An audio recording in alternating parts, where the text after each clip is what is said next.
اب پھر کون ہے جو شرک سے اور بدعت سے خرافات سے پاک ہے؟ وہ آپ ہی تو ہے۔ پھر اہل الحدیث کا ہی بنیادی فریضہ ہے کہ ہم کم از کم ایک گروہ تو اللہ کی زمین پر ایسا ہے اور ہونا چاہیے جو کسی مداحنت کا شکار نہ ہو۔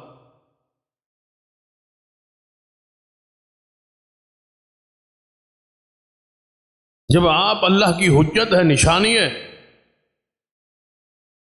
جب دین کے دفاع کے لیے ہم کھڑے ہیں، اور اسی لیے اس گروہ کو کھڑا کیا گیا ہے اور اللہ نے پیدا کی، انا نحن نزلنا الذکر وانا لہ لحافظون،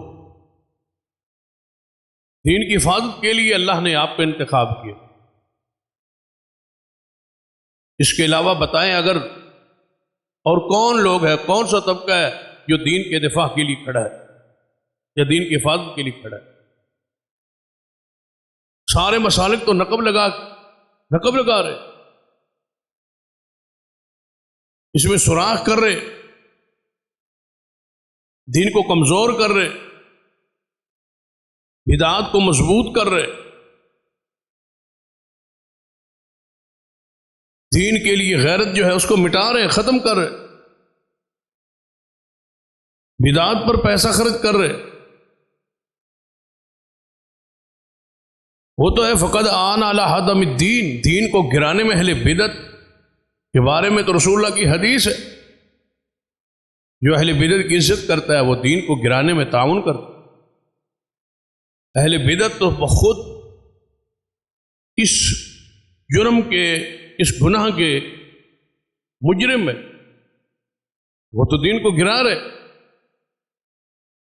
آپ ان کے لیے خام مال اور ان کے سہولت کار بنے ہوئے۔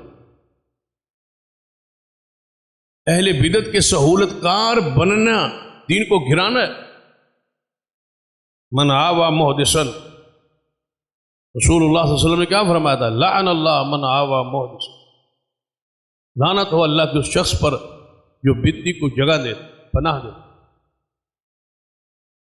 بدعتی کے لیے سہولت پیدا کرتا ہے، اس کے لیے تعاون کرتا ہے، اس کو جگہ مہیا کرتا ہے، اس کو پیسہ مہیا کرتا ہے، اس کو خرچ مہیا کرتا ہے، اس کو ماحول مہیا کرتا ہے، اس پر تو اللہ کے رسول صلی اللہ علیہ وسلم نے اللہ کی لعنت کی خبر۔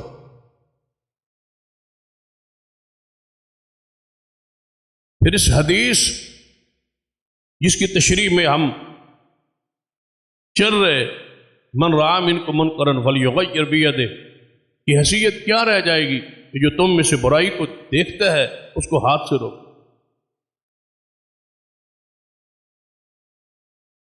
اس کی طاقت نہ ہو تو زبان سے، اور اس کی طاقت نہ ہو تو دل میں برا جائے۔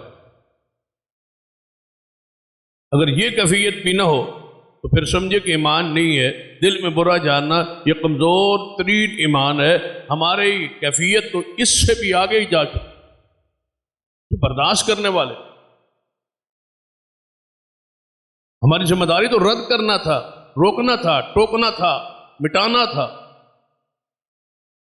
اور ہم ہی اس کے سہولت کار بن، ہم ہی اہل بدعت کے مددگار بن جائیں، ہم ہی اس کو ہنستے ہنستے ٹالیں اور برداشت کریں اور کہیں کہ کسی کو نہیں چھیڑنا چاہیے۔ سوچے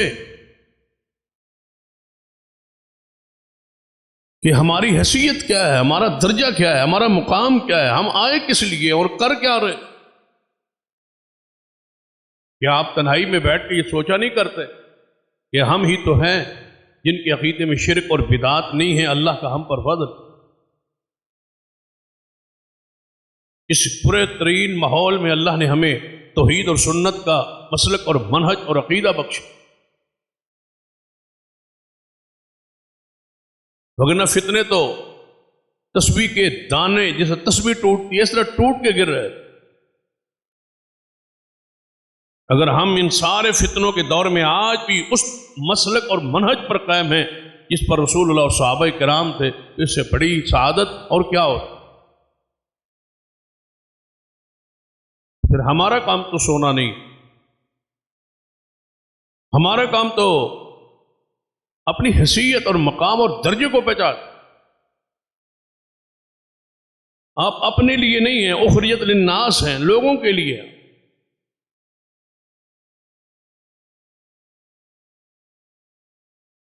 لوگوں کو دین تک لانا اور پہنچانا یہ آپ کا فریضہ ہے، ڈیوٹی.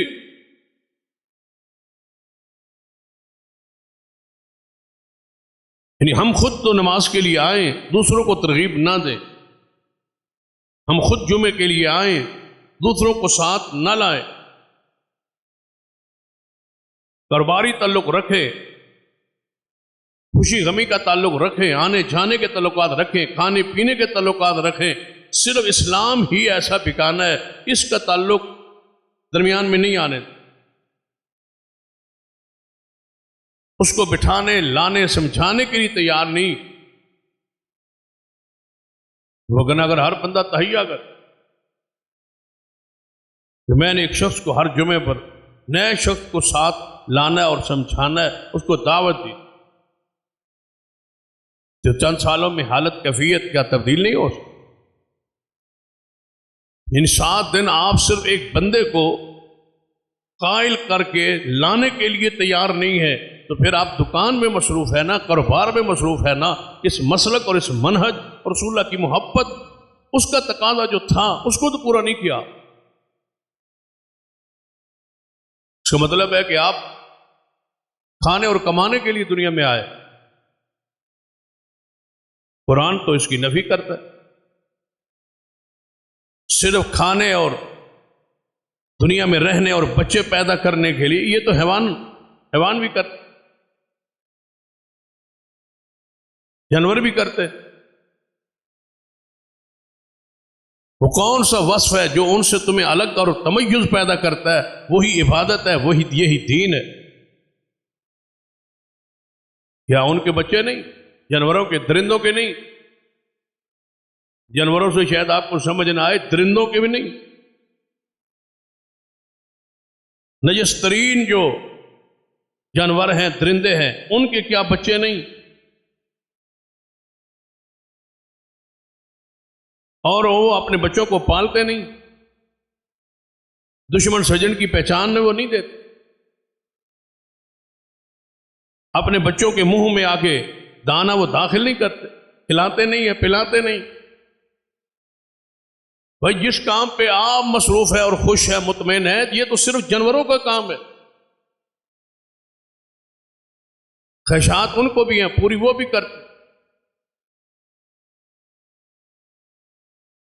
صرف سونا اور اٹھنا اور جاگنا اور بیٹھنا اور کھانا پینا کمانا، یہ انسانیت، یہ مسلمان، یہ اہل سنت، یہ اہل حدیث، یہ تصور کہاں سے؟ آپ دنیا سے ممتاز گروہ، وہ دین کو بگاڑنے والے ہیں، آپ دین کو سنوارنے والے.